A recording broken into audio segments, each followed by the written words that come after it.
Officer Sean Tuder lost his life at the hands of Marco Perez. Officer Sean Tuder wasn't scheduled to be at work Sunday afternoon, but then he got a tip from a confidential informant about where he could find 19-year-old Marco Perez. Officer Tuder has been working diligently over the last month to try to take Mr. Perez into custody. He coordinated with his supervisor and went to find Perez. He was acting in a undercover capacity.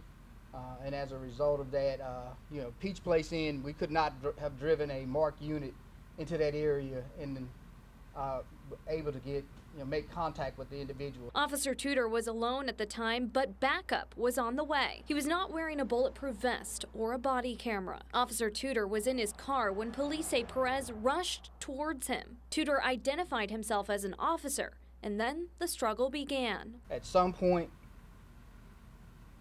Marco Perez pulled a weapon and shot Officer Tuder multiple times.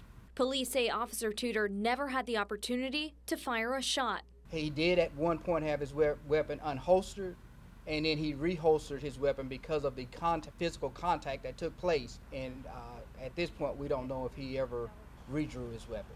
The chief says the other officers who then showed up had no idea Tuder had been shot. Officer Tuder made the ultimate sacrifice of giving his life to the citizens of this community.